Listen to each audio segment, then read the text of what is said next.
Hi, everyone, and welcome to Day 3 of ISOJ Online. I'm Mallory Tenori, Associate Director of the Knight Center for Journalism in the Americas, and I'm delighted to be introducing our next panel. Before we do, I just wanted to share a few quick housekeeping notes with you and remind you that this workshop or this panel will be interpreted into Spanish. So if you would like to watch it in Spanish, just click the interpretation globe in the meeting options down below and select the Spanish language channel. I should also mention that we are streaming this to YouTube in Spanish and in English. So we will be posting the links to those YouTube channels in the chat feature of Zoom. And if at any point you have any technical issues with Zoom, you can just click on those links and watch the live stream. Lastly, I want to encourage you to ask questions to the panelists, and you can do so in the chat feature on Zoom, and we'll be sharing those questions with the panelists, and we'll do our best to answer them. So you can also share highlights on social media using the hashtag ISOJ2020. So now I would like to introduce our next panel, and this is going to be an incredibly relevant and important discussion in which you'll hear from a stellar group of international journalists from Brazil, Hungary, Poland, and Mexico. And they've been doing incredible work in the midst of great challenges. Together, they'll talk about how they're coping with governments that weaponize social media and campaign against independent media. So now I'd like to turn it over to our moderator, Kathleen Kingsbury, who is the editorial page editor at the New York Times. Thank you, Katie.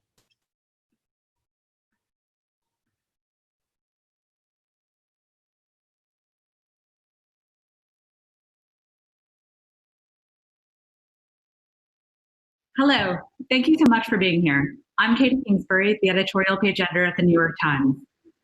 In 1787, the year the American Constitution was born, Thomas Jefferson famously wrote to a friend, "We're left to me to decide whether we should have a government without newspapers or newspapers without a government. I should not hesitate a moment to prefer the latter." Well, that's how he felt before he became president anyway. 20 years later, after enduring the oversight of the press from inside the White House, Jefferson was less sure of its value. He wrote, "Nothing can now be believed which is seen in a newspaper. Truth itself becomes suspicious by being put into that polluted vehicle." Ironically, Jefferson's very discomfort illustrates the need for the right he helped enshrine. As the American founders believed from their own experience, a well-informed public is best equipped to root out corruption and, in the long haul, promote liberty and justice. In 2020, some of the most damaging attacks against a free press are coming from government officials, and they are particularly threatening to journalists in nations with a less secure rule of law than the United States. Nations like the ones where our panelists today come from: Brazil, Mexico, Poland, and Hungary. Last year was the most dangerous year for journalists on record, with dozens killed, hundreds imprisoned, and untold thousands harassed and threatened. And yet, reporters around the world continue to do the hard work of asking questions and telling stories that you otherwise wouldn't hear. That's the work we plan to discuss today. We'll get to some questions in a few minutes, but first I'd like to welcome Sérgio to say a few words.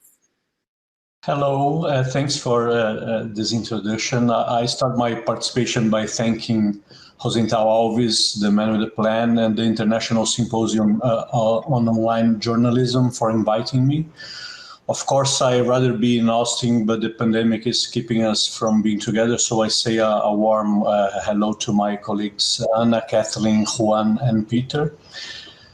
To answer the question of this panel that brings us together here today, how to cope with governments across the world that attack independent media and weaponize social media, I have two answers. The short one, by working. The longer one will take about 10 minutes for me to answer. Jair Bolsonaro is the president of Brazil. He was elected in October 2018 in the heels of a conservative wave that elected Donald Trump in the US 2 years earlier, and that led the United Kingdom towards Brexit the year after that. This wave has brought to light the importance of social networks in the political process and the improper use that can be made of this technology, otherwise extremely useful. Folha de São Paulo started a more systematic coverage of their the then candidate Jair Bolsonaro in 2017. At that time, he was a mostly unknown congressman with a mediocre record and extremist opinions, running an improvised campaign in which he visited only the airports of the main Brazilian cities and held rallies right in the middle of the arrival lounges. Small crowds would gather around him and welcome him by shouting the word myth, which he later incorporated to the campaign. Since then, Folha has published a series of articles that scrutinized his conduct as a congressman, as a candidate, and later on as a president. To mention just a few, our reporters have found out that he and his family of politicians had increased their equity at a pace not compatible with their earnings as civil servants. We discovered also that he used to hire ghost employees for his cabinet. And our main scoop was that businessmen who supported him were responsible for the mass spreading of fake news through WhatsApp against his opponent during the second round of presidential elections, something which is against the Brazilian laws. As you all probably know, Brazil is one of the biggest clients of WhatsApp worldwide, with over 100 million users, second only to India. It is the most popular social media here.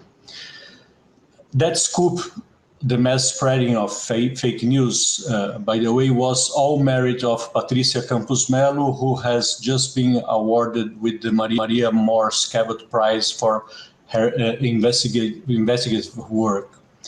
Folha has a great tradition in independent and critical journalism, regardless of who is in power, be that a right-wing or, as is the case now, or left-wing party. Folha was the newspaper who uncovered the Mensalão scandal involving then-President Luiz Inácio Lula da Silva, to give just one example. So the newspaper is constantly targeted by those in power. It is part of our culture as journalists to deal with attacks from presidents, ministers, governors, mayors, senators, congressmen, and businessmen. The president, Jair Bolsonaro, however, has elevated the intensity and the frequency and even the ferocity of such attacks. He did that with the help of a very well-organized network of collaborators with relentless acting on the main social network platforms, but mainly on WhatsApp. It is run by one of his sons, Carlos Bolsonaro. Investigations have pointed out that there is a, quote, hate cabinet, unquote. This is the nickname of this machine, led directly by government employees who are connected to Carlos. This hate cabinet has among its preferential targets political opponents and the independent press. And in the independent press, Folha de São Paulo has a special place in their hearts. A recent study by the Brazilian Association of Radio and TV Broadcasters has shown that professional journalism in Brazil has been the target of 4 million negative tweets in 2019. That means 11,000 attacks per day, or 7 per minute. Of those attacks, 3.2 million were launched by conservative profiles.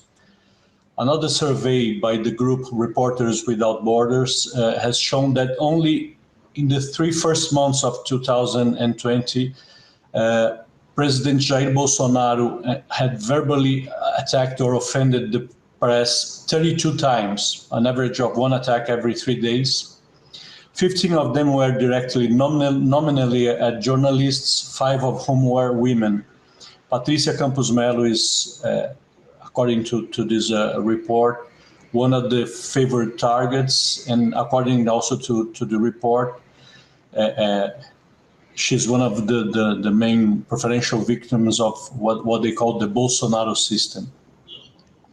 In February, President Bolsonaro suggested that she had traded sexual favors for the information used in one of the articles that uncovered the mass spread of fake news on WhatsApp.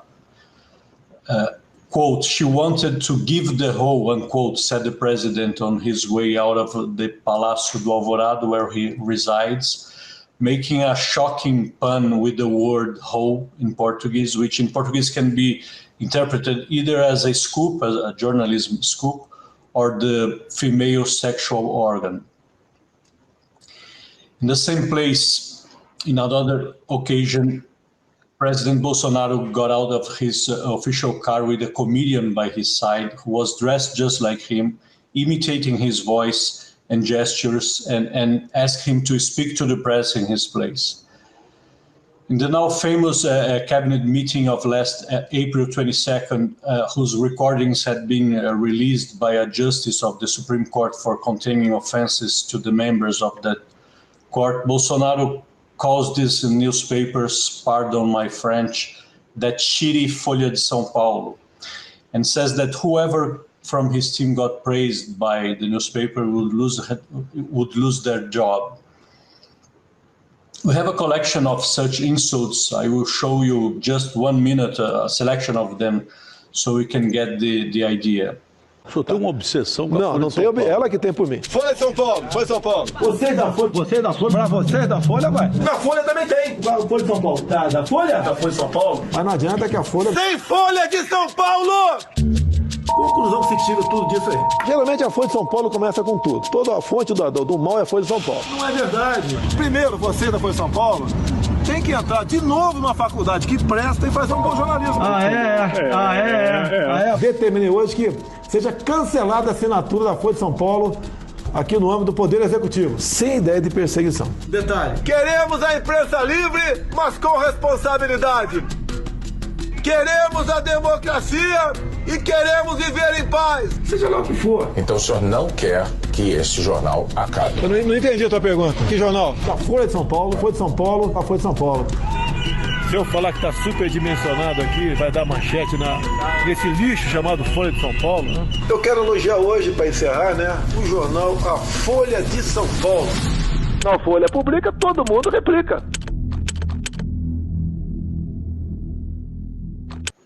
So I go back to the initial question. In an environment such as this one, what can one do? When I say environment, I'm not talking just about the constant attacks by the president, without the power that he has in a presidentialist system such as the Brazilian one, but also about one of the most severe economic and pandemic crises that the world has seen, with almost 100% of the newsroom working from home, and at a time when the business model of journalism finds itself at a crossroads. What can one do in such an environment? Or better saying, what did Folha do? Well, we took some actions. First, in agreement with the main media companies, we stopped covering the arrival and exit of the president at the Palácio do Alvorada, where he resides. Besides the provocations, such as the comedian one that I just mentioned, and attacks from Bolsonaro himself, the journalists start to face harassment by a group of the president's supporters who visit the place daily, something that compromised the safety of the journalists. Second, in the first time in the 100 years of history of this newspaper, we allowed one of our reporters to sue the president. Patrícia Campos Melo filed a lawsuit against Bolsonaro and one of his sons, specifically regarding the sexual innuendo made by the president. Our lawyers have been assisting her in the process and the newspaper is paying all the expenses, of course. It was not an easy decision for us to take with all the implications to it, but we decided that it was necessary. Also, since the government was refusing to release timely and accurate numbers regarding the infections and deaths by COVID in Brazil, the main newspapers in the country have joined forces to form a never-before-seen pool to collect their own data, which is currently being used by everyone as the official number. Such an association, bear in mind, it's an extremely competitive environment such as the Brazilian press, is something entirely new.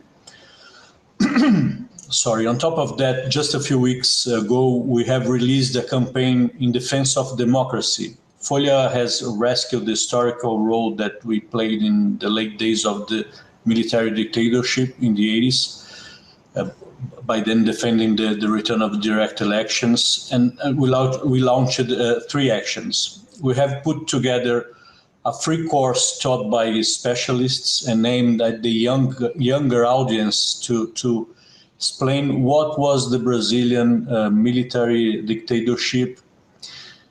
This initiative was a result of the realization that over half of the Brazilian population now had not yet been born when the dictatorship ended. So far we have 80,000 people registered for the course.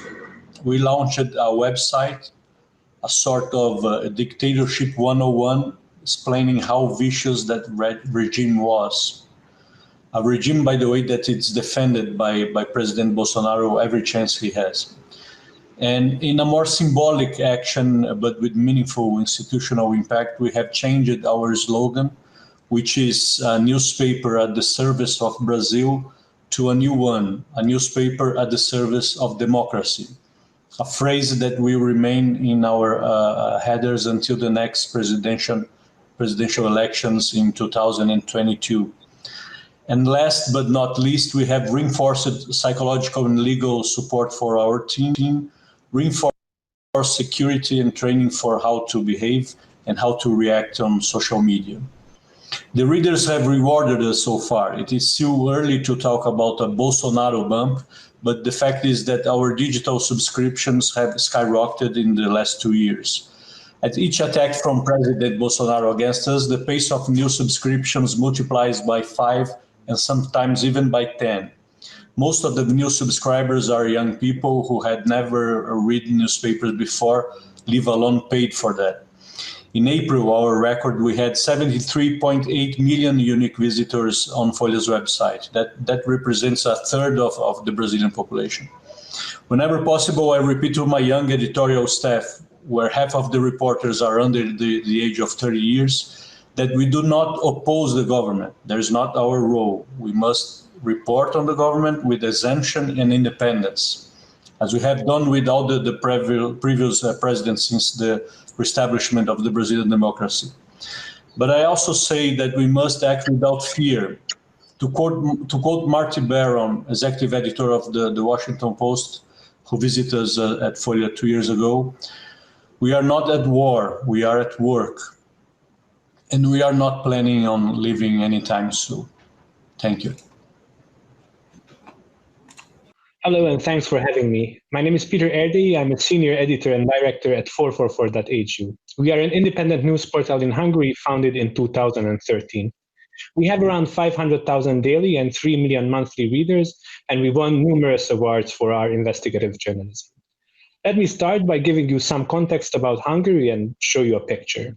There's a 10 square meter cordoned off area designated for journalists in the Hungarian parliament, as well as in the nearby office building of MPs.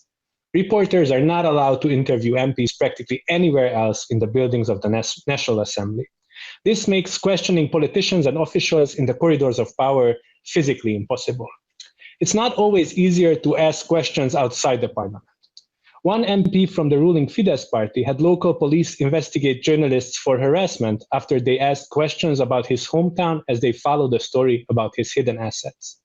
When a German camera crew traveled to Felcsút to report on the hometown of Prime Minister Viktor Orbán, local police showed up checking IDs, patting down journalists. Before Fidesz took power in 2010, Hungary had one of the most progressive freedom of information laws in Europe. But after journalists used freedom of information requests to uncover corruption, the laws were changed, and now state institutions can charge thousands of euros just to determine if they are able to comply with requests. The Supreme Court of Hungary recently ruled that István Tiborcs, the billionaire son-in-law of Prime Minister Orbán and recipient of massive EU funds, does not qualify as a public figure. And based on that ruling, his lawyers have already petitioned us to remove an article about him. Over the past 10 years, public affairs have gradually become the private matters of people with power, and every relevant law, regulation, and practice echoes this shift in perspective. Regime officials and politicians often treat journalists as if we were invading their privacy when we ask questions of public interest. Let me show you another picture. These were the front pages of 16 regional newspapers, which are owned by the government's Mega Media Foundation one day before last year's European parliamentary election. The headline, referring to the voting next day, quotes Prime Minister Orbán, "The pro-immigration people will all be there, let us be there too." These regional newspapers were once independent and under different owners, but oligarchs allied with the government have acquired them all over the past years. In 2018, every single one of these oligarchs donated their entire media portfolios to the Central European Press and Media Foundation. This foundation now controls 476 media outlets, newspapers, magazines, online portals, televisions, and radio stations. Rather than informing the public, this integrated media network delivers government communication. These outlets do not feature critical opinions, and nearly all political statements made within them come directly from the government. This media apparatus is used to discredit and intimidate real or perceived opponents of the regime. The largest advertiser on the Hungarian media market is the Hungarian state, which purchases ad space almost exclusively in loyal outlets. Privately owned companies are also very cautious about where they advertise, careful not to upset the government. These methods, economic power exercised through acquisition of media companies, and interference in the advertising market are the most effective tools in the hands of the powerful to move against independent media. Independent journalism is quite literally under threat. This is a post from a far-right publication about the newspaper I work for. The post is openly anti-Semitic, xenophobic, and homophobic. The last sentence reads, "You are not only not press, you've become the biggest enemy of the Hungarian people, and you need to be exterminated from Hungary." Every country has violent extremists. The difference in Hungary is that currently sitting government MPs use their official Facebook pages to share the posts of this extremist site. As public affairs are privatized, so are violent threats and extremist behavior, which is outsourced but still condoned. There's still plenty the government is willing to do in-house without outsourcing. If a journalist uncovers corruption by the government, or draws attention to some injustice perpetrated by the state, or speaks up about systemic problems, or just voices a critical opinion, really, they will get smeared by the government's all-encompassing media machine. Last year, after I testified before the Justice and Home Affairs Committee of the European Parliament on media freedom, I was called a traitor and a foreign agent on primetime TV. When my outlet uncovered shortages of PPEs in hospitals when the coronavirus pandemic erupted in Europe, talking heads on the same TV channel called for our arrests. In Hungary, no potential target is too small, no criticism of the government is too insignificant. After a high school student used harsh language at an anti-government rally, she became the target of a concentrated smear campaign, with one prominent pro-government opinion leader calling her a slut in the media. One outlet published upskirt photos of her, while others reported on what grades she got in school. In Hungary, women generally have to endure a lot more than men do. One purpose for these attacks is to bully people into silence, but such intimidation is not aimed exclusively at journalists. While I don't want to normalize online harassment, for professional journalists, at least in Hungary, it's a fact of life. If you do your job, you will get attacked. We have grown a thick skin, and I hope we are mostly unfazed by smear campaigns. But a healthy public discourse goes beyond professional politicians and journalists. We need the voices of teachers, doctors, business owners, and your local bus driver. These people are often silenced because they see what happens to those who speak up. Attacks on independent journalists often end up silencing their sources and their audience.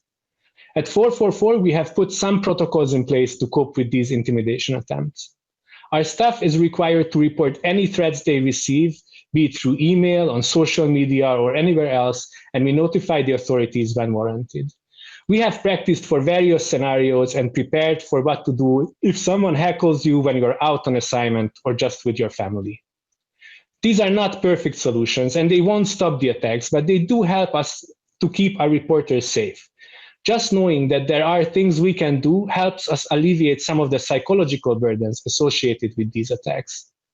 Still, some of these attacks go beyond bullying. There is a systematic effort to undermine the concept of independent journalism and deny its very existence. I'm a Terminator, the editor-in-chief of one of the more vicious pro-government outlets claimed in an interview. He was explaining that while he is an editor by title, he views himself as a leader of a combat group that engages in political warfare. This wasn't a gaffe, but a well-thought-out message. Independent media is a ruse. According to this logic, every journalist aims only to further a party's political cause, and everyone who says they are independent and just wants to report the truth is lying. Yes, we are biased, but we are at least honest about it, is the message from the regime's media. Late last year, one of our reporters was asked to take part in a public debate with a well-known media personality from the pro-government media sphere, someone who's basically paid to discredit us and undermine the main tenets of our profession. I started my career in the late 1990s, not long after the end of history, when we all thought liberal democracy had won for good and that its reign would be supported by independent journalism. Back then, I think both reporters and readers largely understood the value of independent public service journalism. Not everyone, not always, but there was a wide consensus on what worthy journalism was. Two things have changed since then. As internet penetration rose and social media became widespread, the role of journalists became more uncertain. You don't need large institutions anymore, newspapers or TV channels to relay information to a mass audience. From this perspective, anyone can be a journalist, or at least appear to be one. At the same time, populist politicians began undermining the concept of independent media in an effort to deflect criticism and muddy the water between propaganda and journalism. I think by today, in Hungary at least, this debate, battle, process, whatever you want to call it, it's over. There are hundreds of thousands of people, especially those who became adults during the past decade, who don't necessarily know what independent public service journalism is, or that it even exists. Our job, therefore, is not just to report the truth, but to tell our audience who we are and why we do things in a certain way. It is our responsibility to show them that we are different and that we are fulfilling the worthy principle of telling the truth. And in my opinion, a public debate under certain conditions could be a good opportunity to do that. I'm not suggesting it's necessary to respond to every attack or engage with every troll on Twitter. But I do think journalists and independent outlets in general should do a better job explaining some of the basic tenets of our profession and engage more with our audience and our critics. You are not going to persuade a high-level government troll that your work is valuable or your goals are legitimate, but that's not the point. If you're smart, if you prepare and practice, then having a public debate with one of these cynics might just persuade some people from your mutual audience, and I think that's worth the time and the effort. Thank you. Hello, everyone. Thank you for having me. My name is Gielewska, and I am most currently a JSK fellow at Stanford, and back in Poland, I'm a vice chairman of Reporters Foundation and the co-founder of Discord Platform, which is a website for independent investigative journalists from Visegrad region. And so let me begin with the question: what can be done in order for you to win, Mr. President? Asked an anchor of the so-called public broadcaster who was interviewing President Andrzej Duda before the presidential elections in Poland, which took place just a few days ago. And this is just an innocent example of what the state media in Poland have done in that campaign. For many, the propaganda media handed a victory to Duda in the super tight run, as he eventually beat the opposition candidate, Rafał Trzaskowski, 51-49. So the audience could have learned during the campaign that Trzaskowski supporters want to destroy Poles, that he himself is a German and European Union agent, and that he represents the interests of the LGBT community, which was portrayed by Duda and propaganda media as the biggest enemy of the Polish family. And the goal was obvious: to instigate and heat up emotions and mobilize the voters using fear and hate. According to the Organization for Security and Cooperation in Europe, some of this reporting was charged with xenophobic and anti-Semitic undertones. And President Duda himself used inflammatory homophobic language. And, I was born at the end of the communism era in Poland, and I have never faced anything like this before. But my mom, who was a solidarity activist, and my colleagues, who better remember communism propaganda, say that what is happening now is just like it used to be in the 80s.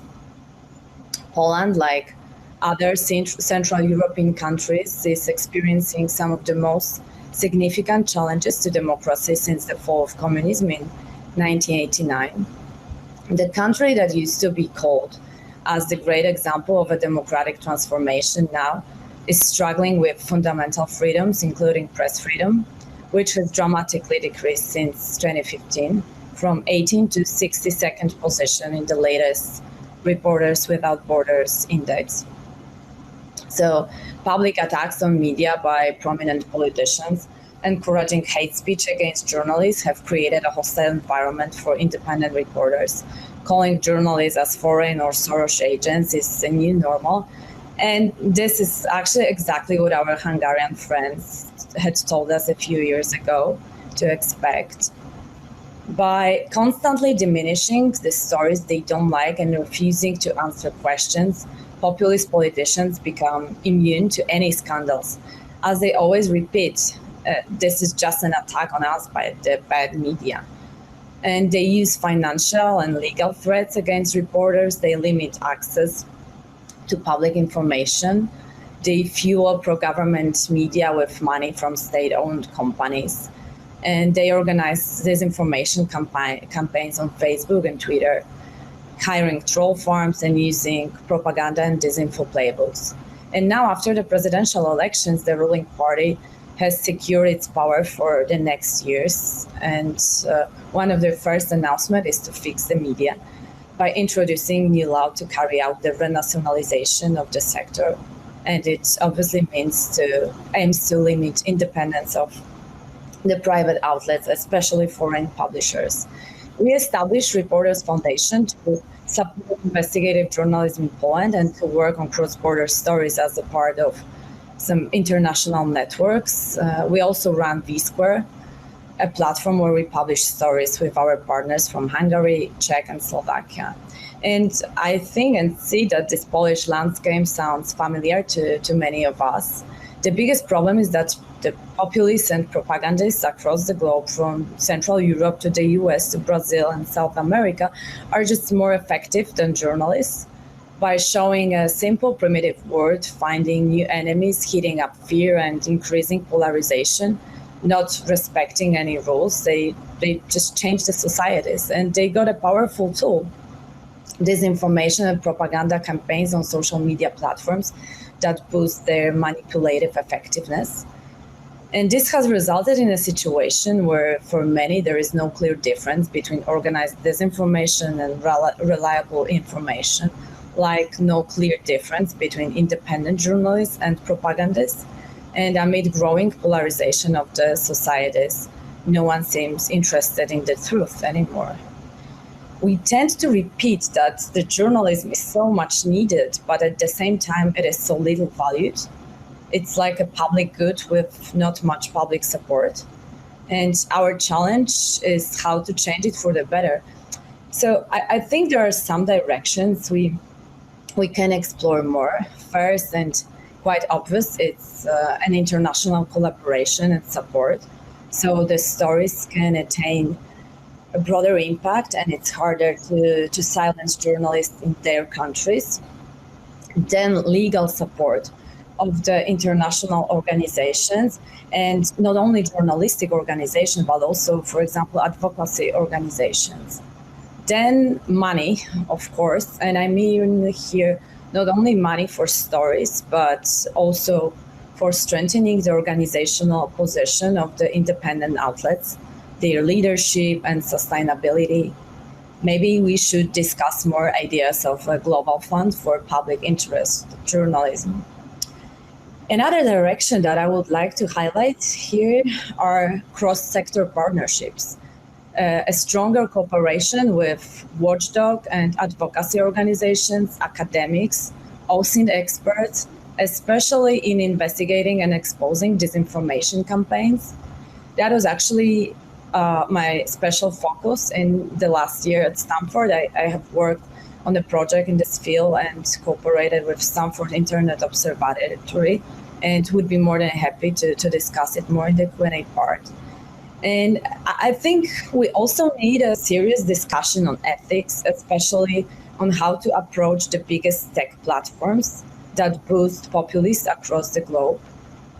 And for example, to what extent journalists can cooperate with platforms when at the same time investigating them and their role in spreading organized disinformation. I think this discussion somehow just started in the ads business with launching sleeping giants that stop hate for profit campaigns. But the question is like, what is the media responsibility at the intersection of tech, information, and disinformation? For sure, there is a significant role for platforms themselves that probably might only be solved on a policy or regulation level, but this is another story. Then I think that we also need something like anti-propaganda, anti-disinformation playbooks as a response to propaganda playbooks, and understood as something more than tools for verification and fact-checking, with more focus on impact and reaching different audiences, and also finding new ways to reach those new audiences and to promote quality journalists among them. So each of those directions needs an innovative, future-oriented perspective, which is eventually optimistic news, as it means that there is much work for all of us to do. According to the researchers at Pew, Americans say that politicians are responsible for fake news, but mostly the journalist needs to fix the problem of disinformation. And I generally agree with this, but with weak media outlets struggling with sustainability alone will not cope with this fundamental challenge of our times. Thank you. Thank you very much. My name is Juan Pardinas. I'm general editor of the newspaper Reforma in Mexico City. The threat of being a journalist in Mexico has been occurred even before the arrival of the populist government of Andrés Manuel López Obrador in December of 2018. In the previous government of Enrique Peña Nieto that went 6 years from 2012 to 2018, around 47 journalists were murdered in Mexico. Most of the cases were journalists working in regional newspapers in areas that have the influence and control of organized crime, which makes it much more dangerous to do the journalist work there than in a case like mine in Mexico City, in an institution that has a national presence and much more visibility. I think the bigger risk for the personal security of journalists in Mexico, the ones that are in the line of fire, are the ones working at regional level in subjects that are intertwined with crime. But even working in a national newspapers has some challenges. In the previous government, the government bought spy software by an Israeli company, NSO. The software is called Pegasus, and it sends to your phone in an SMS message, and if you click the message, basically your phone, you lose the control over your phone. It's not that they could hear your conversations. They basically know where you are. They could start the microphone of the phone whenever they want. They could start the camera. They could put files or photographs within your phone that you didn't know. At that time, I was not in my current position. I was an op-ed writer here in the newspaper. And I was targeted by this Pegasus threat. My wife was targeted by this Pegasus threat. And you think in a country where you have such a threat by organized crime that the government is using resources, very expensive, by the way, it's very sophisticated software, to target someone that is writing op-eds in a newspaper. It's a kind of jokingly, a friend told me, like, well, the people that were spying you, they should ask for a raise, because I wonder, it was very boring just to hear your conversations, that if there was milk in the fridge and at what time your children are ending their evening classes. It was a joke, but it was an invasion of my privacy, the privacy of my wife, and also 20 other colleagues that received such the software in their phones. There was a front page news about it by Assam Ahmed in the New York Times. And that was then, that was the previous government. And that now with López Obrador, things have changed, but not for good. Every morning, President López Obrador, from Monday to Friday, has what he calls a news conference. It's really like a monologue with some question from very friendly journalist outlets and some questions by established and professional newspapers. And since he started his government in December of 2018, he has been in power by like 20 months. In those 20 months, he has mentioned Reforma, the newspaper Reforma, like 200 times in his morning press conference, and not a single time has been in friendly terms. He has, I don't know if the phrase runs well in English, but I think he has a kind of an illness with history as a disease. He sees everything on the prism of things that happened in the 19th century. So he often refers to a Mexican president that was murdered in 1913. More than 100 years ago, and there was a coup d'etat against this president, Francisco I. Madero, and the press attacked him a lot. So he always refers to this president that was he's kind of the founding father, one of the founding fathers of the modern Mexican democracy, and he died defending democracy on a coup d'etat, and he refers that he's feeling the same kind of attacks that Francisco Madero had to face 1 century ago, which in this line of speech, he puts any critic of his government, any critic of misspending of public resources as an attack to the institutions of the Mexican state. He cannot differentiate from his own person as an individual, as a politician, as a head of state, and the whole structure of the government, of the whole structure of the state. So any critique against him, it's a critique to the state and also to the country, that it's threatening the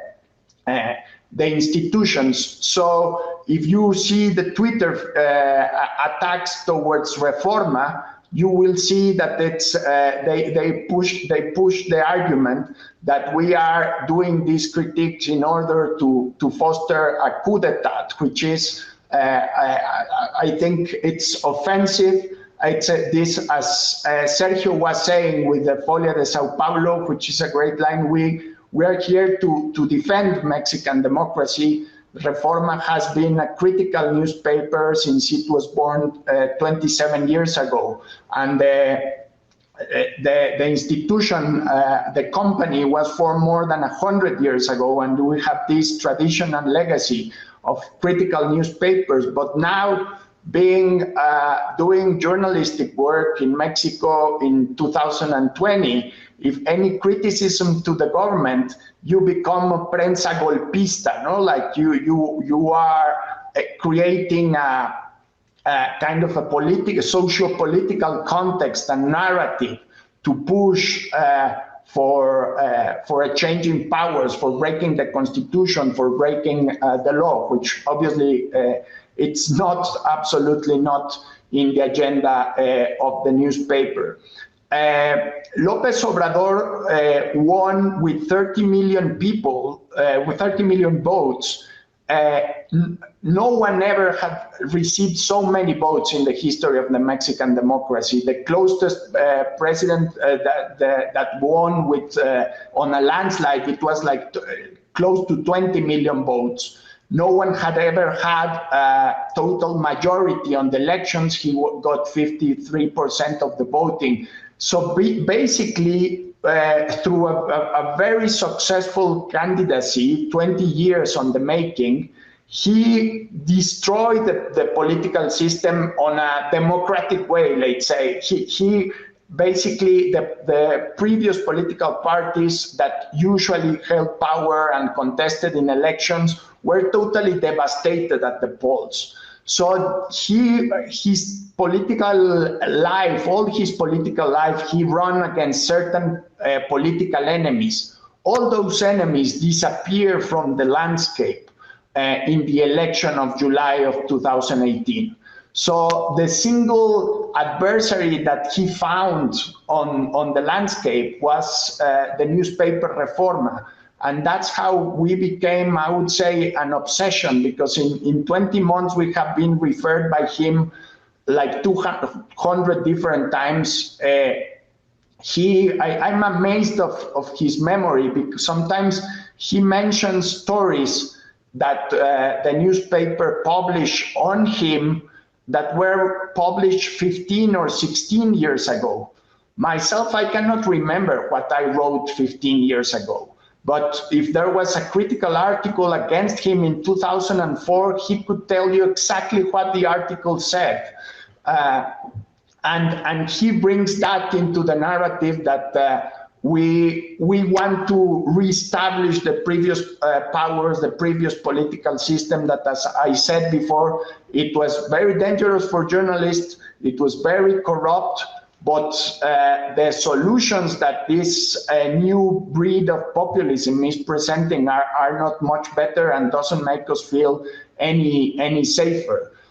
Just in past May, we received a call in our sister institution, the newspaper El Norte in the city of Monterrey. It was a threat by someone that said that belonged to the Cartel de Sinaloa, one of the most powerful organized crime institutions in Mexico, and they said they're going to bomb the building. So I remember that day having constant threats by or critiques by the head of state, then the coronavirus, and then a threat that you could not minimize. Maybe it was a crazy person just using the phone and angry with what we published that morning. But in a country with so many threats and so many killings of journalists, you could not minimize a threat like that. Obviously, all my colleagues and myself were kind of nervous. This was 2 months ago, more or less. We are now kind of getting back to our new normal on the COVID. And I see the challenges, but I don't see the solutions. How easy it's for someone to push us for fake news into the public arena. And if someone says, well, you plot the murder of John F. Kennedy, and it was, well, I was not born by that time. I said, well, now you have to prove it.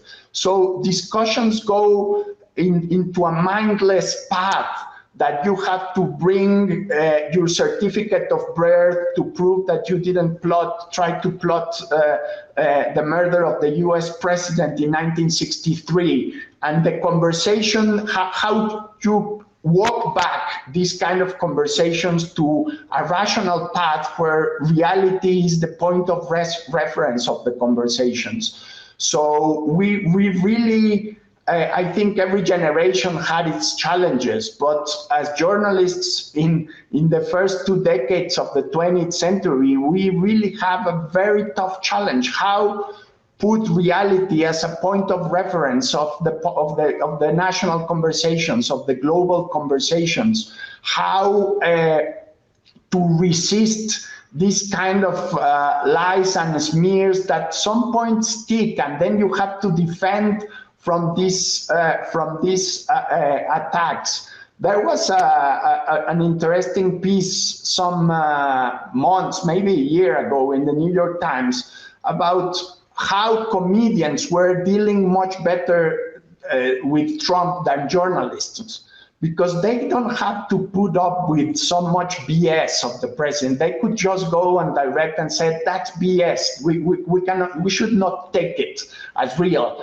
But as serious journalists, we have to publish the statement of what the President Trump says, or President Bolsonaro says, or President López Obrador says, and then say, put it on a rational light, said, well, this is not true. And it was challenging how comedy could go just straight to the point that this is totally false. This is such an obnoxious idea that shouldn't be addressed, shouldn't be acknowledged, shouldn't have the right to be put in the public arena. And that also put us in a different degree and different challenge that we have to face. But if we see it in a different light, challenge makes life much more interesting, and it's a real honor to share these challenges with colleagues from different parts of the world. Thank you very much. Thank you so much, Juan. And now we'll move to our Q&A.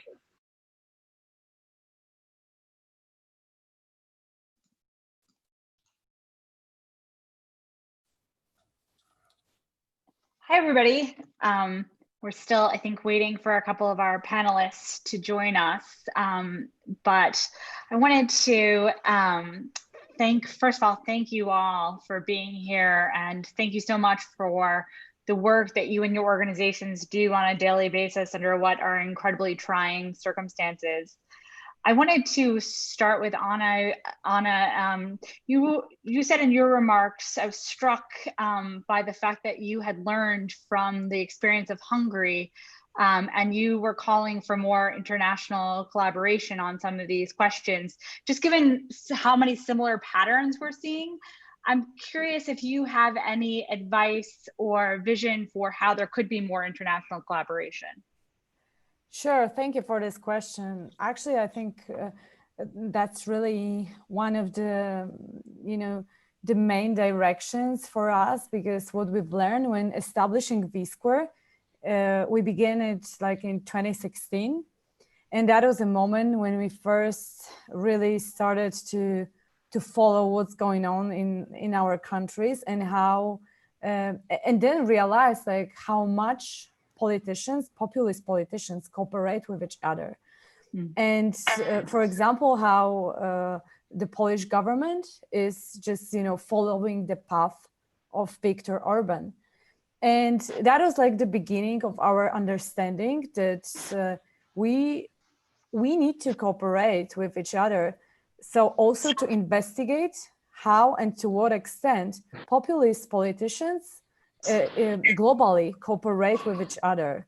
And definitely when we started this kind of networks, investigative networks, cross-border collaborations, first we are able to investigate more and better and to expose more, and then we can support each other.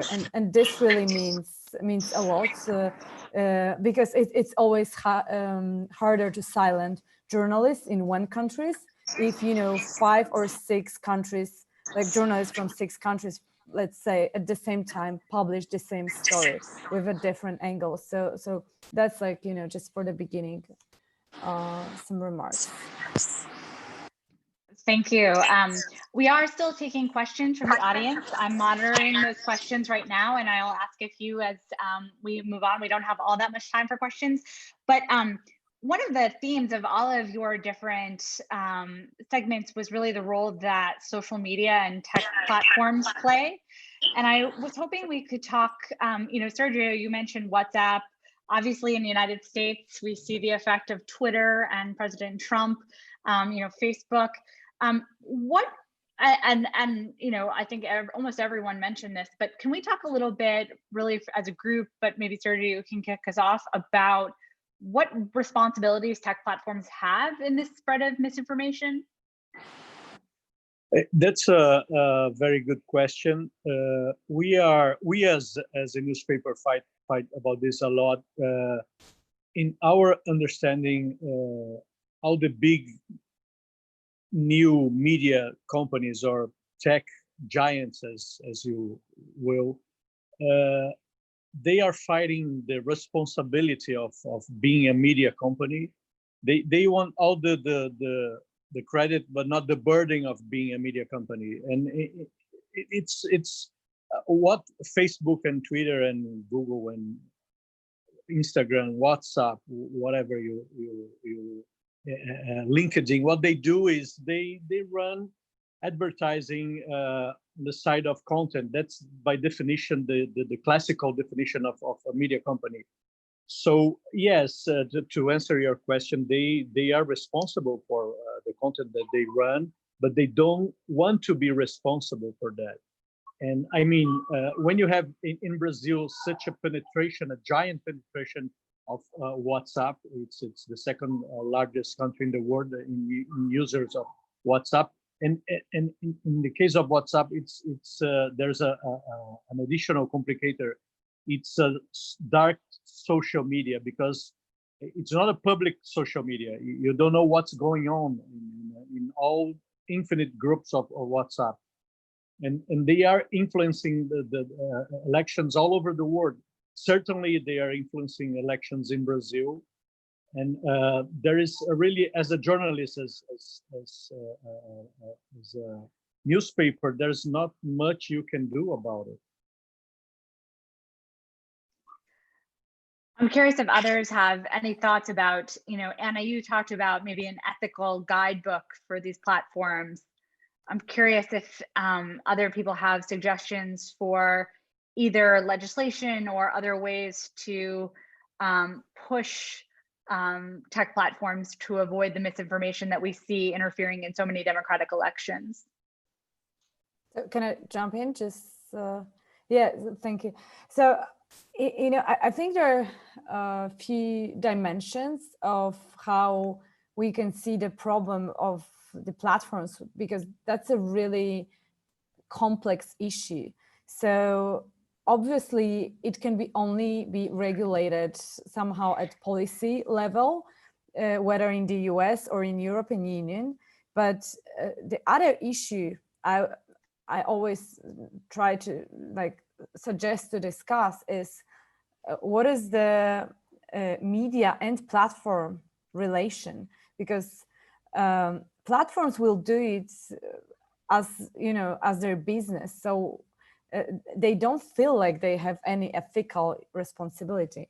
The thing is that there is also a role for the media, how to approach it, and to what extent cooperate with platforms that take our contents from one side, promote disinformation from the other, and then, for example, invest loads of money in fact-checking organizations. So this is the kind of issue that we need to deal with more systematically, I think. Yeah, I tend to agree with you. Go ahead, Peter. Just one thing.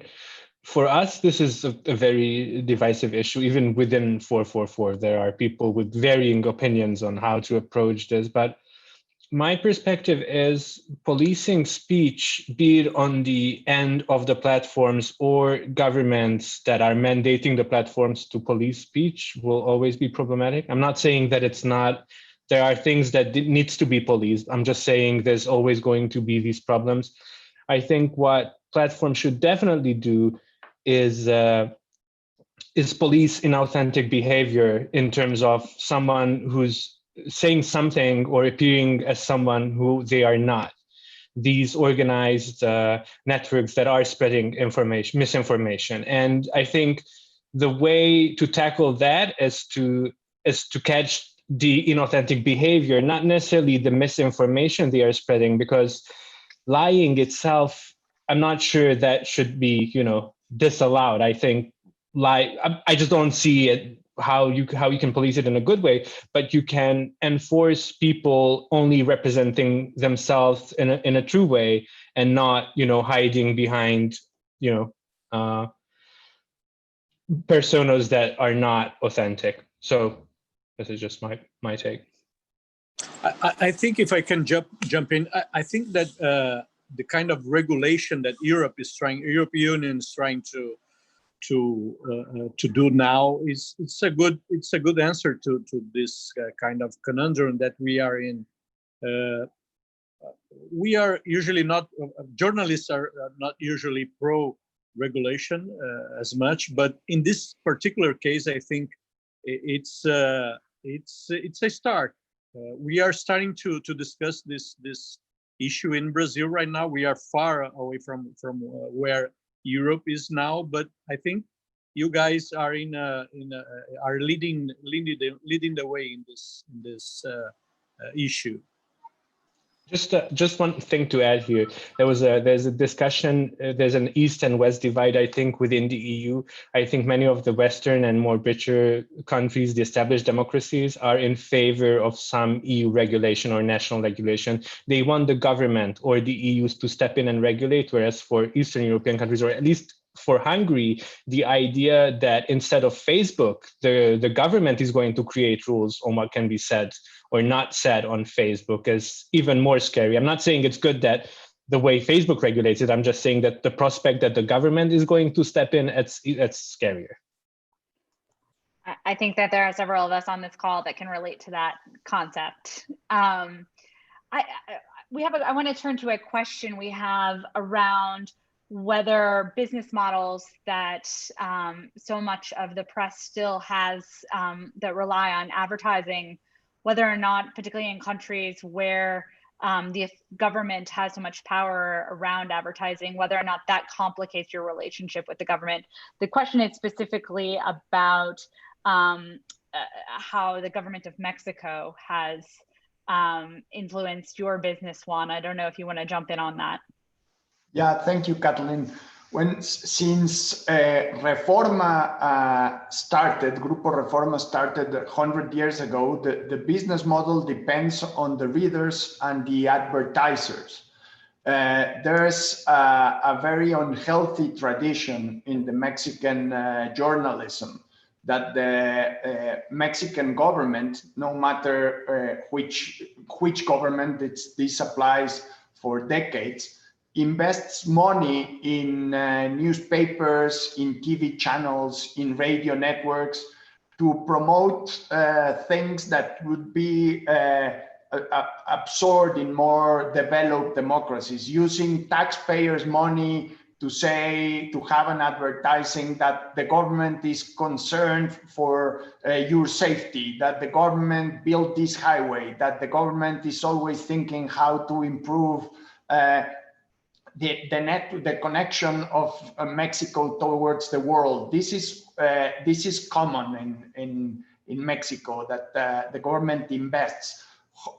Luckily, Reforma for decades has used the model depending on private advertising and its base of readers. Sometimes we have drawn government advertising, but it's not a source that we depend as a business.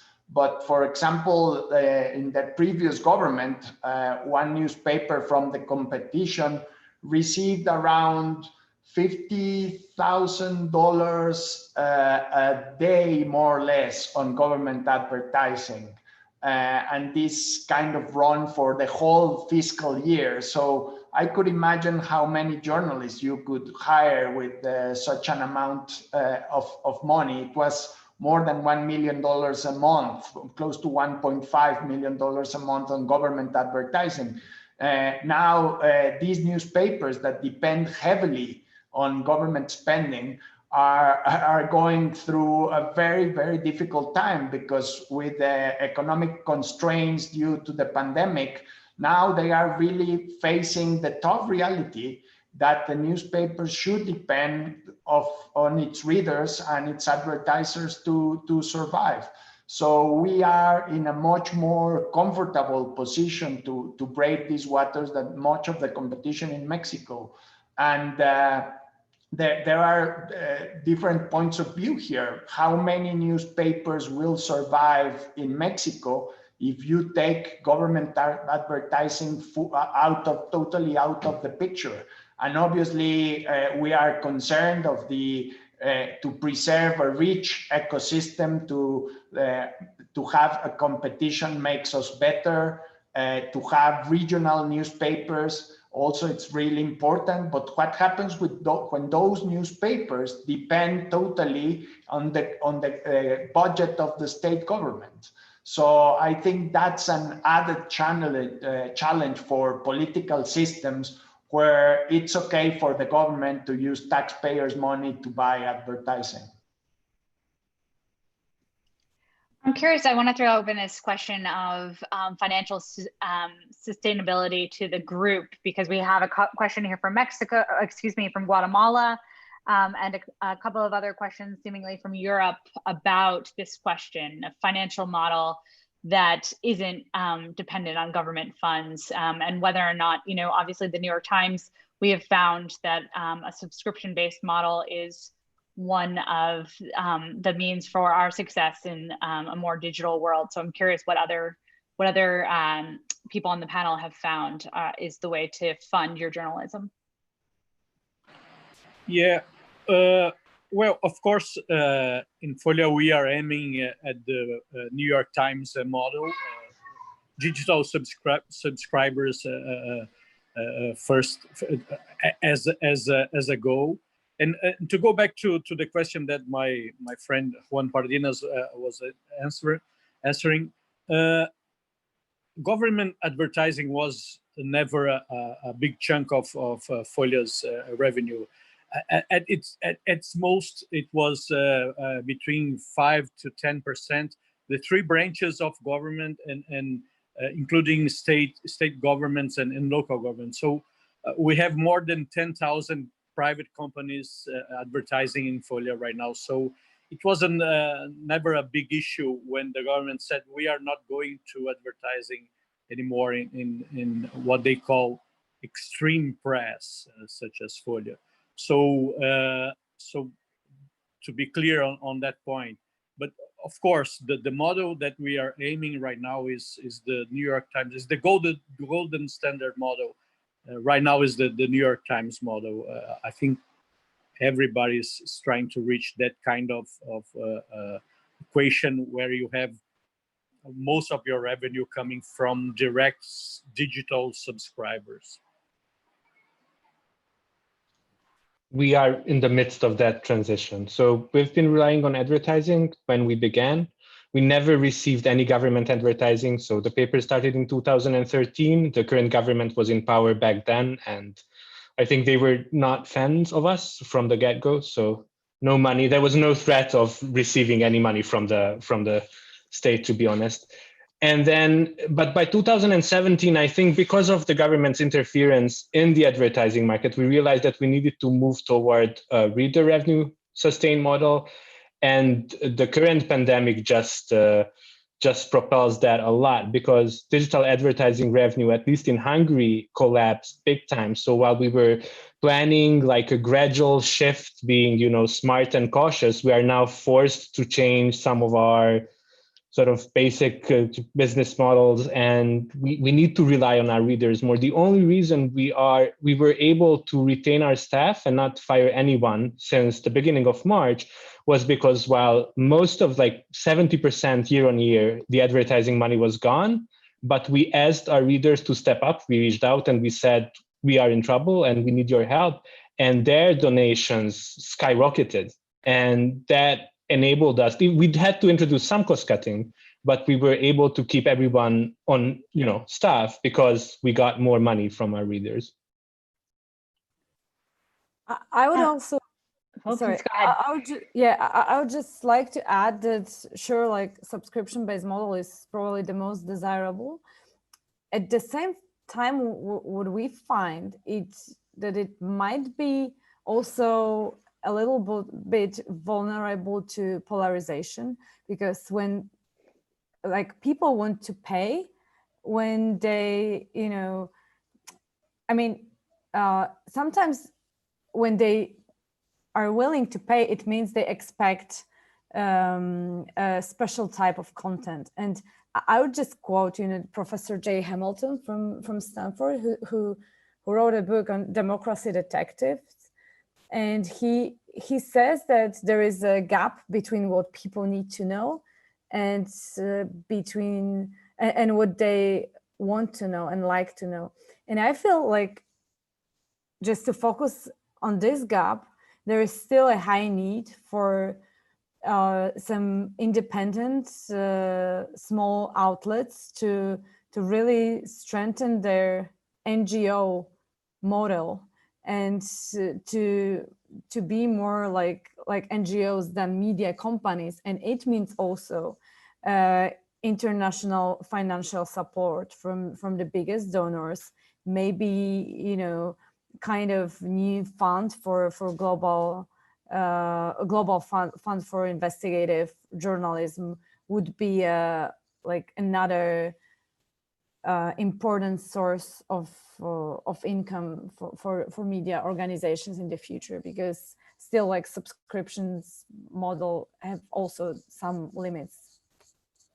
This is a little bit of a theme of some of the other questions. We have one question around how much international opinion matters to the heads of state in your individual countries, and media or pressure, that international media can put on them, as well as a question from India about kind of how journalists could use courts in other countries to help strengthen their positions against some of their heads of state. I'm curious, particularly from people from Europe, whether or not the European Commission or others have been a partner in trying to push back on some of these attacks.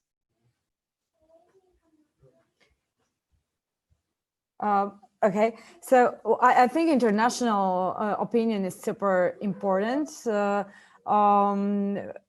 like for the Polish government, even if the officials say it's not, and like it's super important on so many levels. We don't have time to discuss deeper right now, but from this international support for journalism to legal cases as well, usually it works actually against journalists, because, for example, experiences of organizations like OCCRP, Organized Crime and Corruption Reporting Projects, are, for example, that when bad guys want to sue us, they prefer to do it in London, which is much harder for journalists than in other countries. But so there are many issues around these questions, but definitely international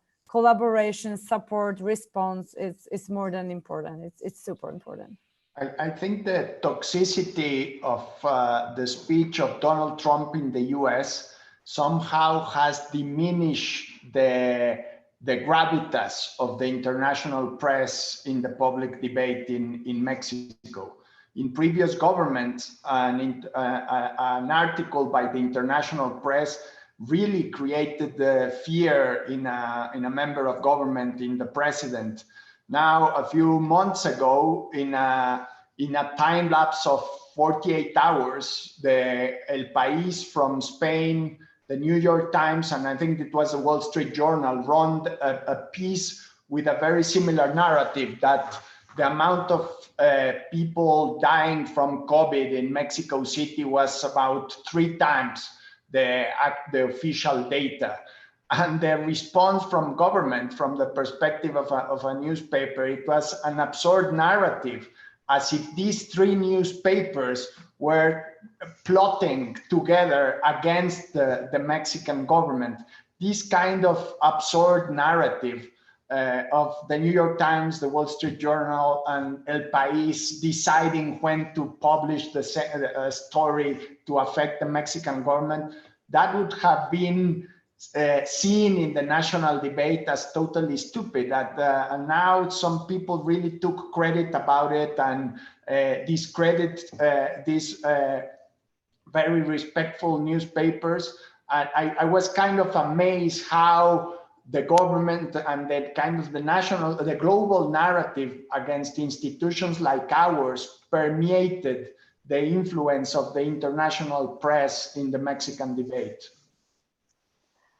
In the case please go ahead, Sérgio. Sorry. In the case of Brazil, I would say, of course, the international opinion, the international view of on Brazil from the media, of course, it matters, but not as much as it should. Brazil, much like as the US, is a continental country, so we tend to look inwards more than outside. So it matters, yes, but not as much as it should. So we're running out of time. I wanted to end on one. One question for all of you. I'm hoping we can just go through around. What gives you optimism? What kind of keeps you going? What kind of advice do you give to your staff, but just this broader audience you're speaking to today about hope on the horizon? Can I start? Yes. Well, it's a great question to end this very productive session. My optimism derives from the fact that Folha de São Paulo is about to turn 100 years, so we are 100 years old, and journalism is a little bit more than that. It's 200 years old. So when we think about the Bolsonaro government, or any government for that matter, Trump's administration, they've been around for 2, 3, 4 years, and they can be around for another 4 years, and they should pass, and we will be around for hopefully another century. Peter, do you want to go next? Sure. So this is not the best day to ask me for positive perspective. In Hungary, the editor-in-chief of the largest independent news portal was just fired a few hours ago, and that's probably a move, or we consider it a move by the government to change their coverage in a significant way. That said, I think engaging with our readers is one way for me to feel better about what we do. We get a lot of negativity. We get attacked on social media and whatever in the pro-government press, and you tend to forget that there is a huge audience that listens to you, that reads your coverage, that you provide a valuable service for, because they are not always, as loud, and you don't necessarily see their feedback that much, but it's worth listening and it's worth reaching out. We created a closed Facebook group for supporters, but really anyone can join. You don't need to support us to do that. And it's a great experience, and it shows you that, despite all the attacks and despite all the negative coverage you may get, there are plenty of people who like you and you trust what you do, and that's what we are in for, I guess. That's great advice. Anna? Yeah, I'm just telling myself that actually there is no time to be pessimistic, because there is so much work to do to respond to all of those challenges. So that's my approach. Juan, do you want to close us out? I think it's like people like you keeps me optimistic. Peter, Anna, Sergio doing this kind of work in different parts of the planet, just walking out of my office and feeling the energy of the newsroom and my colleagues. I feel that as journalists, we have kind of a moral obligation to be optimists, because the premise of our work is that if we shared some light in our social problems, in our national problems, that will be the first path to find solutions. So if we lose optimism, it's like losing the compass of what we should do, of the essence of our work. And people like you, it's an honor to belong to this profession. Thank you. Thank you. That's a great note to end on. I want to thank everyone here for this excellent panel, and again, for all the hard work that you do every day. Yes, and I want to echo that and just say thank you to each of you for sharing your experiences and your stories with us. This was a really illuminating conversation, and speaks to so many of the struggles that journalists around the world are facing with regard to freedom of the press. So thank you to each of you for sharing your experiences about how you're navigating these attacks on the press, both in your respective countries and in your particular news organizations. I appreciated your parting words too about hope on the horizon. So thank you for that. Before we go, I want to just take a moment to give a big thanks to all the different organizations that have helped make this panel and others possible. So thank you to our sponsors, the Knight Foundation, Google, Microsoft, Univision, JSK Fellowships at Stanford, Trust Project, and Moody College of Communication for your contributions and your support. And we hope that you will continue to join us throughout ISOJ this week. Our last panel of the day will be at 4 p.m. Central, and it'll be looking at solutions journalism. So you can check out isoj.org for more details on that and our other upcoming sessions. So thank you so much, everyone.